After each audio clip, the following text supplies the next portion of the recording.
इथलंही वातावरण बघितलं. तिसरा मजला, दुसरा मजला, पहिला मजला, सगळीकडे चक्कर मारली. सगळीकडे खूप शांतीचं वातावरण आहे.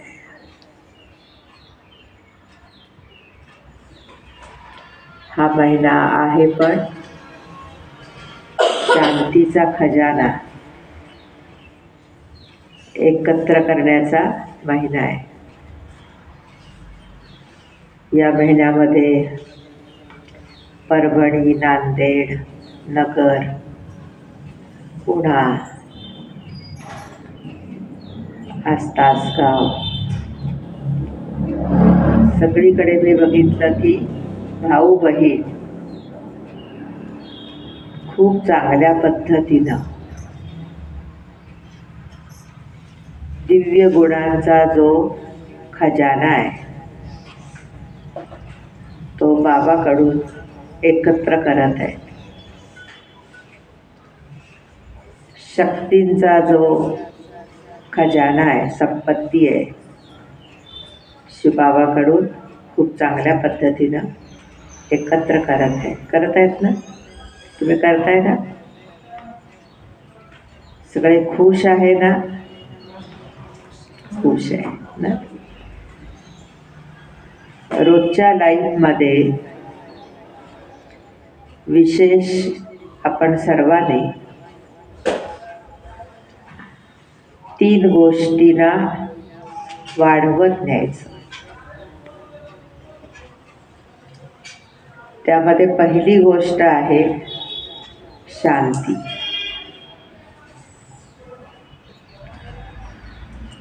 कारण सर्वांना स्वधर्माची ओळख झालेली आहे,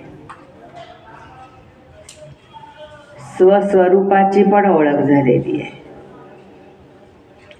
स्वपित्याचा पण परिचय मिळालेला आहे,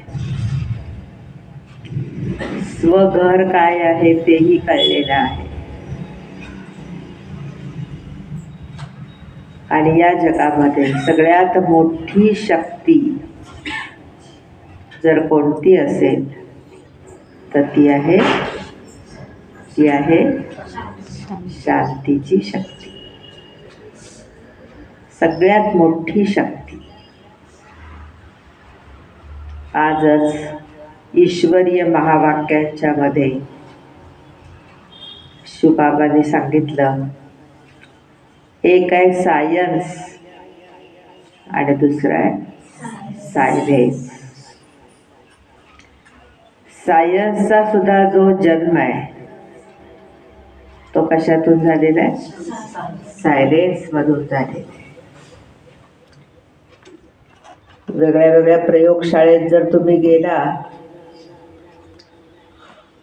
आणि जिथं मोठे मोठे, आम्ही एकदा मध्यंतरी सायंटिस्ट आहेत आपले पुण्यामध्ये,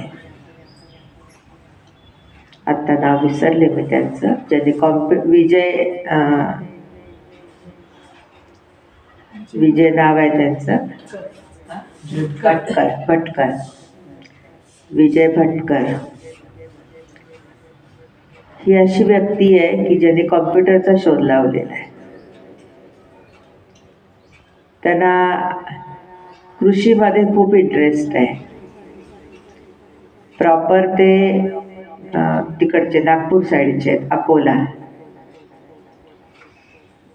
आपल्या शिरोळमध्ये सुद्धा जी काही शेती चालते आपली योगिक शेती, ती बघण्यासाठी काही लोक आलेले होते. त्यामुळे ते स्वतः आलेले होते, पुरा दिवस थांबले होते तिथं आणि पूर्ण सगळ्या शेतीमध्ये थांबून, काही ठिकाणी बसून, काही ठिकाणी योग करून, सगळा अवलोकन करून त्यांनी असं सांगितलं की ही एक उत्तम शेती आहे. आणि त्यांचं स्वतःचं शेत आहे अकोला या साईडला, तर तिथंही आपण भेट करूया. त्यांच्या आम्ही घरामध्ये, ऑफिसमध्ये गेलो होतो. तर मी बघितलं की ऑफिसचा पुरा परिसर, मोठं ऑफिस होतं, मोठी बिल्डिंग होती, सायलेंट, शांत.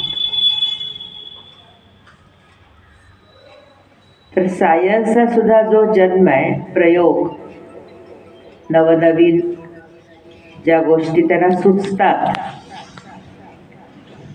त्या शांतीतून सुचतात. आता आपल्याला परमात्मा काय सांगतात, शिवबाबा काय सांगतात, बच्चे बाहेर काही होऊ दे, पण तू आपल्या शांतीला सोडायचं नाही. भले कोणी निंदा करू दे, कोणी स्तुती करू दे, कोणी राग करू दे, कोणी मान करू दे, कोणी अपमान करू दे, कोणी चांगलं म्हणू दे, कोणी वाईट म्हणू दे. जग आहे ना हे, कोण चांगलं म्हणणार, कोण वाईट म्हणणार, कोण निंदा करणार, कोण स्तुती करणार, कोण आदर देणार, कोण अपमान करणार. सगळ्या प्रकारचे लोक असतात. खरं आपल्याला खूप सुंदर शिवबाबाने आठवण करून दिलेली आहे, तू आत्मा आहेस आणि तुझा जो धर्म आहे तो काय आहे, शांती. आपण सगळ्यांनी काय बघायचं, बाहेर भले काही गोष्टी होत असतात, खरं अंतर्मनामध्ये, विचारांच्या मध्ये जेवढं बाबाने आजही सांगितलं की ज्ञानाचं मनन कराल तुम्ही, चिंतन कराल, मनन कराल, तेवढी तुमची बुद्धी फ्रेश राहील, शांत राहील. आणि म्हणून पुरा दिवस बाहेर भले कामं करा. आता सगळं कळलेलं आहे आपल्याला, ड्रामा कळलाय ना, कळलाय. नवीन असेल तर नाही कळला, पण जुने असतील तर कळलाय. सृष्टीचा आधी मध्य अंत सगळं कळलेलं आहे ना. तर आपल्याला आपल्या मनाची जी शांती आहे, कारण बाबा म्हणतात मन शांत कसं करायचं ते तुम्हालाच माहिती आहे. फक्त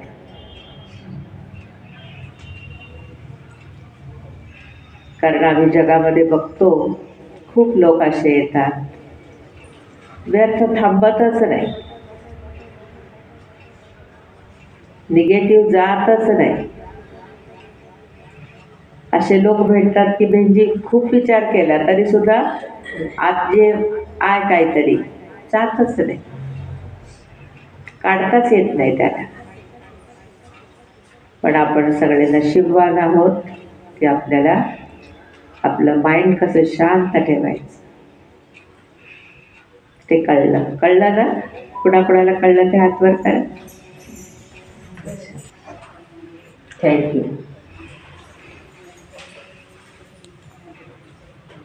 पहिली वाट लाईट. दुसरी आपल्याला वाढवायची आहे ती शुद्धी, शुद्ध. कारण जेवढं शुद्ध होऊ आपण, त्या शुद्धतेमध्ये अजून शांतता असते. म्हणून बाबाने सांगितलं ना, जितकी पवित्रता तेवढी सुख शांती. आज हे बाबा सांगत होते तुम्हाला कुठं जायचं आहे, tower of peace. Peace. Shantidham आहे टॉवर ऑफ पीस. सुखधाम आहे tower of happiness. Peace, purity, prosperity. आणि बाबा कोण आहे, टॉवर ऑफ नॉलेज. बाबाने खूप ज्ञान दिले आपल्याला. तर आपण बघायचं की माझी शुद्धता, शुद्धतेमध्ये एक अभ्यास आपला नेहमी राहू दे, तो म्हणजे मी एक शुद्ध आत्मा आहे. हा विचार वरचेवर येऊ दे. की मी एक शुद्ध आत्मा आहे.